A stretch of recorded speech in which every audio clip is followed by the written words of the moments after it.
We'll take care of you. You know that. Okay. Just a big weekend for you guys. You got a lot qualified for the regional, and just, again, the mentality heading into the weekend.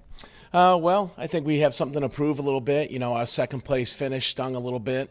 Texas A&M wrestled that trophy away from us, but it's a new week. It's a new meet. We're in the postseason. So, our kids are in good spirits, and they got their finals out of the way. I will have to say that in my whole coaching career, it's the highest GPA I've ever had for a track team. It's a 3.15 GPA, somewhere right around there. So I'm really, really proud the work that these guys have done in the classroom, how important they take their studies, and really proud of them for that. And on top of that, we have the most qualifiers of anybody in the nation going into the first round of the NCAA championships. So it gives you a little bit of idea of the depth that we have. And, we got to take one race at a time as we get down there on Thursday and try to take care of business and, get to Eugene. Specifically, where do you want to see that improvement? As you mentioned, the SEC championship, where do you want to see that next step? Well, we just need to put it together as a team. We had a lot of new guys this year. We have a young team coming off of our season last year, a little bit different chemistry, and we won the indoor title, we won the cross country title. We were top 5 in the nation in both cross country and indoor track.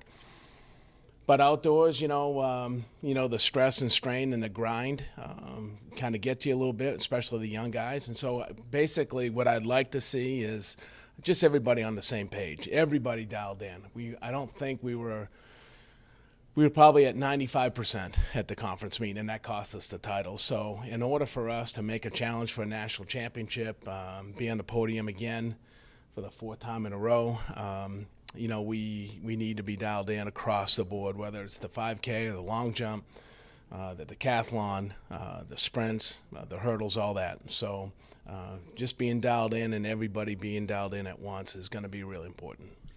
You go to the SEC championship, there's possibility you bring home a trophy, same at nationals, but with regionals, you're just trying to get to nationals. So how do you keep these guys focused and locked in?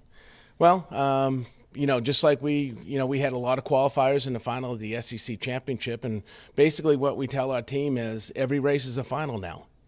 You don't race well, you're not moving on. So you really have to do a great job of compartmentalizing what you're doing, stay in the moment, because there are 48 athletes competing in the first round of the NCAA championships in the West in each event, and they're only taking 12 to Eugene on the West side. Take 12 on the East, 12 on the West. So, you gotta really think of it as, hey, this could be my last race. I'm not gonna let it be my last race or my last jump. Even the long jumpers, they only get 3 jumps. There's no final. So, in the same with the throws and all that. So, we have to be thinking about really being dialed in and focusing on the moment and compartmentalizing the best we can for the whole year. You mentioned the great work in the classroom, but now that school's over, they can just focus on athletics. What is that going to do for this team?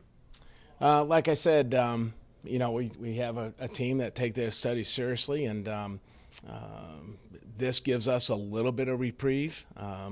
It takes the pressure off a little bit, in regard to doing, walking and chewing gum at the same time. Now we just have to walk or run or jump, so we get a little bit of reprieve before these guys get into this to summer session 2, and so we got a couple weeks where we can just focus in on track and field, and hopefully we'll have 2 more weeks after this weekend. You had a few guys who were a little banged up at SECs, O.B. Bokwe, Ken Lagasse, Clive Pullen. How are they doing as far as their rehabilitation, and what are you looking for them to do this week? Well, time heals all wounds, right? These guys were wounded going in. That was probably the other reason why we came up a few points short.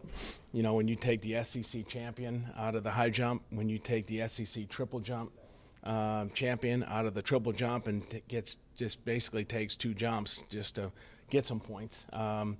You get OB, who had a great time going into the finals, and got hurt warming up with his hip. Those things, really hurt us as well.